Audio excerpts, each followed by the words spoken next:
If you're looking for some more intense gunplay in your games library, then the new RPG shooter Outriders is one to put on your wish list. Releasing on April 1st, Outriders is no joke, combining frenetic gunplay, violent powers and deep RPG systems that's given me serious Destiny meets Rage vibes. Lock and load, it's Deck here from Fanatical, and today I'll be taking you through the explosive shooting of Outriders. But before we jump into the action, please like this video if you find it useful, subscribe for more game previews, and pre-order the game at fanatical.com to save.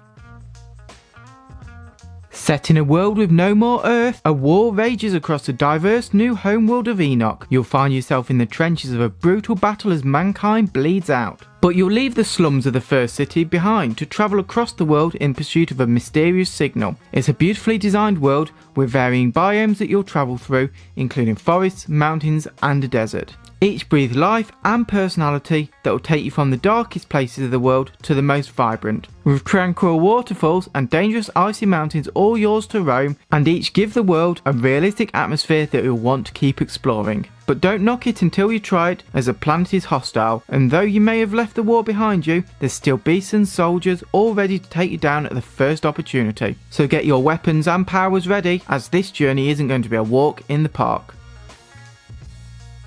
People Can Fly shooting style will be very familiar for those who have played Gears of War. The Polish developers created Gears of War Judgment, and they're taking this cover-based third-person shooting mechanic into Outriders.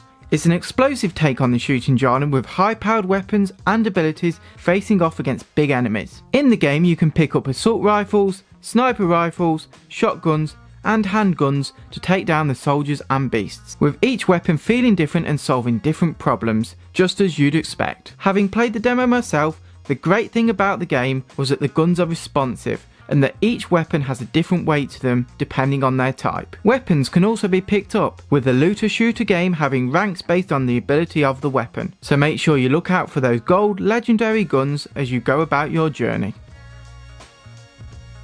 As well as the weapons in your arms, you'll have powerful class-specific powers. There are 4 classes to pick from, with each being a typical archetype that you'd expect. You can choose to be more support-based, with healing and long-range missile launching being the focus of their abilities, or be more aggressive and have flame-based attacks that will set your foes alight. And there's no sweeter form of justice in the game than seeing your enemies explode in a blaze of fire.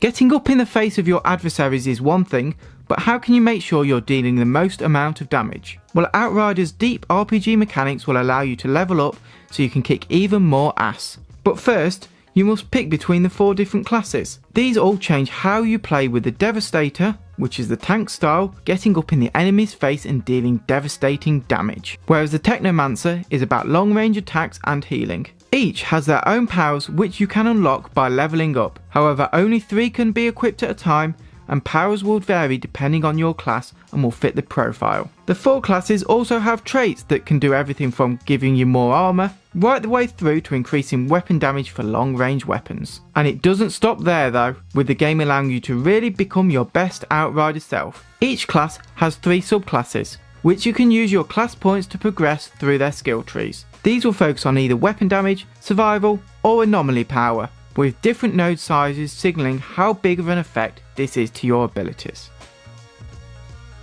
The story is split into groups of missions with explorable areas in the game known as hubs. These hub areas are built up zones containing NPCs, vendors, and exploring will grant access to side quests. These side quests will reward you with more experience and loot, with exploration encouraged to fight new enemies and complete all the quests. These side quests aren't key to finishing the game's story, so don't worry if you're not one of those people who like to 100% a game due to your massive backlog, because let's be honest, we've all got one. You can choose to play the game alone, or you can team up with up to 3 friends. Whilst couch co-op is not supported, drop-in drop-out online co-op is a big part of the game if you wish to play with your friends. It's all player versus enemy rather than player versus player, but balance is still important. Too many attacking classes and you'll find you and your squad overwhelmed by enemies all attacking you from multiple directions and a lack of healing to survive. But too much healing, however, and you won't deal the damage needed to progress. Got a beastly PC but your friends are on consoles?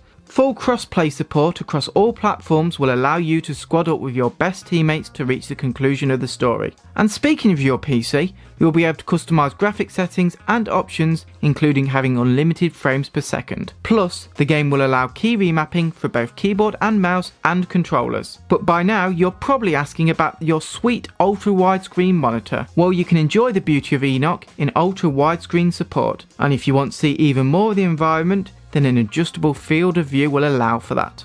Are you going to be gaming solo or teaming up in Outriders? Let us know in the comments below. And don't forget to pre-order the game on fanatical.com to save money too. But that's it for now. See you next time. Bye.